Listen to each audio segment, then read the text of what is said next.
বছৰ বছৰ ধৰি ডিব্ৰুগড়ত অৰ্ধনিৰ্মিত অৱস্থাত পৰি আছে ডিব্ৰুগড় জিলা বিজ্ঞান কেন্দ্ৰ 2021 চনৰ 8 ফেব্ৰুৱাৰীত তেতিয়াৰ মুখ্যমন্ত্ৰী সৰ্বানন্দ সোণোৱালে এই বিজ্ঞান কেন্দ্ৰটোৰ আধাৰশিলা স্থাপন কৰিছিল।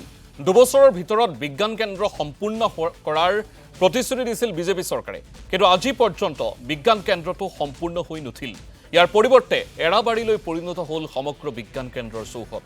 এই সন্দৰ্ভত চাওঁ আহক আমাৰ সাংবাদিক দেৱজিৎ চুতীয়াৰ এক প্ৰতিবেদন।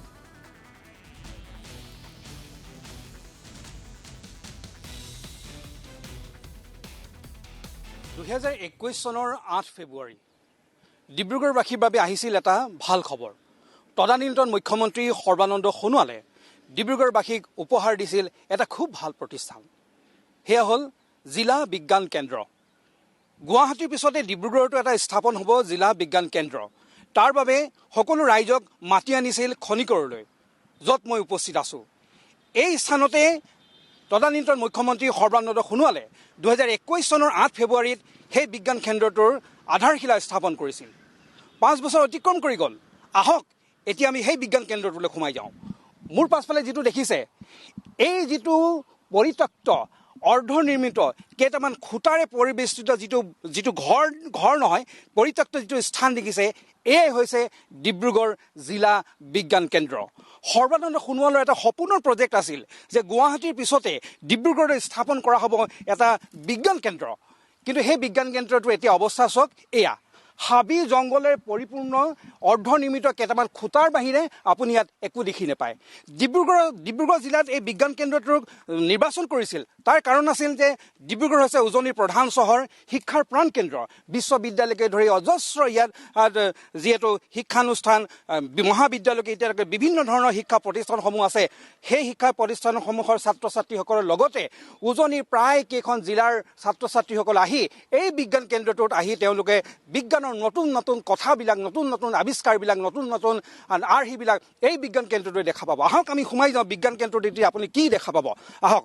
প্ৰথমতে এইটো আছিল তেওঁলোকৰ বোধহয় প্ৰৱেশদ্বাৰ। এই প্ৰৱেশদ্বাৰটোৰে সোমাই গৈ ক'ত কেনেকৈ পৰিকল্পনা কৰা হ'ব সেইদিনাখন খুব সুন্দৰভাৱে সৰ্বানন্দ সোণোৱাল, সেই সময়ত যিজন ছায়েন্স এণ্ড টেকন'লজিৰ যিজন মন্ত্ৰী আছিল কেশৱ মহন্ত, স্থানীয় বিধায়ক প্ৰশান্ত ফুকনকে ধৰি বহুকেইজন বিধায়ক আৰু ৰাজনীতিবিদ আৰু বিভিন্ন ডাঙৰ ইয়াৰ বিষয়াসকল আহিছিল। সকলোৰে খুব সুন্দৰকৈ ভাষণ দিছিল। ইয়াত কি হ'ব, কি দেখা পাব, কেনেধৰণৰ কি হ'ব, খুব সুন্দৰকৈ ভাষণ দিছিল আৰু ছাত্ৰ ছাত্ৰীসকলক, ৰাইজক ইয়ালৈ মাতি আনি সকলোবিলাক কৈছিল। আৰু সেই সময়ত ডিব্ৰুগড়ৰ লগতে উজনিৰ যিসকল লোক, তেওঁলোকৰ এটা মনত খুব আনন্দ হৈছিল। হয়, এতিয়া আমি বিজ্ঞানৰ ন আৱিষ্কাৰবিলাক, বিজ্ঞানৰ কথা বতৰাবিলাক চাবলৈ আমি গুৱাহাটীলৈ নগ'লেও হ'ব। আমি ডিব্ৰুগড়তে এই বিজ্ঞান কেন্দ্ৰটোৱে আমি সেইবোৰ দেখিবলৈ পাম, জানিবলৈ পাম। কিন্তু আজি আমি কি দেখিছোঁ? এনেদৰে অৰ্ধনিৰ্মিত হাবি জংঘলেৰে পৰিপূৰ্ণ এটা অৰ্ধনিৰ্মিত কেইটামান খুঁটা। এয়াই নেকি বিজ্ঞান কেন্দ্ৰ? এয়াই নেকি তেওঁলোকৰ পৰিকল্পনা? কিয় হোৱা নাই? এই বিজ্ঞান কেন্দ্ৰটো যোৱা 4 বছৰ ধৰি কিয় সম্পূৰ্ণ হোৱা নাই? 2 বছৰৰ পৰা ইয়াত কাম হোৱা নাই। 2 বছৰ আগলৈকে কাম হৈ আছিল, কিন্তু 2 বছৰৰ পৰা সম্পূৰ্ণৰূপে কাম ইয়াত হোৱা নাই, কাম পৰি আছে। কি হৈছে? ইয়াৰ কেনাটো কি হৈছে? আচলতে যদি ধনৰ অভাৱ হৈছে, তেতিয়াহ'লে ধনৰ কিয় আবণ্টন দিয়া নাই? কাৰণ এই বিল্ডিংটোতো সাধাৰণ এটা ঘৰ নহয়, সাধাৰণ কিবা এটা চৰকাৰী কাৰ্যালয় নহয় যে ইয়াত সেই কাৰ্যালয়টো কিবা কাৰণত অৰ্ধনিৰ্মিত হৈছে বিশেষ কোনো। কিন্তু এইটো হ'ল এটা বিজ্ঞান কেন্দ্ৰ, যিটোৰ এটা মৰ্যাদা আছে। কাৰণ যিটোৰে জনসাধাৰণ বা ছাত্ৰ ছাত্ৰীসকলে যথেষ্ট উপকৃত হ'ব। এনেকুৱা এটা প্ৰতিষ্ঠান এটা সম্পূৰ্ণ নকৰি এনেদৰে অৰ্ধনিৰ্মিত অৱস্থাত পেলাই থোৱাৰ কাৰণ কি থাকিব পাৰে? এতিয়া নতুন চৰকাৰ আহিলে, ডক্টৰ হিমন্ত বিশ্ব শৰ্মাৰ চৰকাৰে এই যিটো বিজ্ঞান কেন্দ্ৰটো সম্পূৰ্ণ কৰাৰ ব্যৱস্থা কিয় লোৱা নাই? যে মুখ্যমন্ত্ৰী এই কথাটোলৈ তেওঁ দৃষ্টি পৰা নাই নেকি? বিভাগে তেওঁক জনোৱা নাই নেকি? কি কাৰণে আচলতে এইটো হোৱা নাই? কাৰণ এইটোতো ইয়াৰ পৰা যথেষ্টখিনি উপকৃত হ'ব ছাত্ৰ ছাত্ৰীসকল বা জনসাধাৰণ।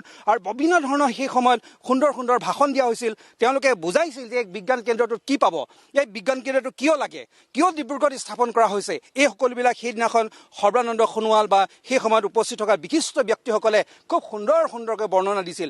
ৰাইজৰ মাজত আশাৰ সঞ্চাৰ কৰিছিল, ৰাইজৰ মন প্ৰফুল্লিত কৰিছিল যে হয়, ইমান ধুনীয়া এটা, ইমান ভাল অনুষ্ঠান এটা ডিব্ৰুগড়ত হ'ব, এইটো বৰ ভাল কথা হ'ব।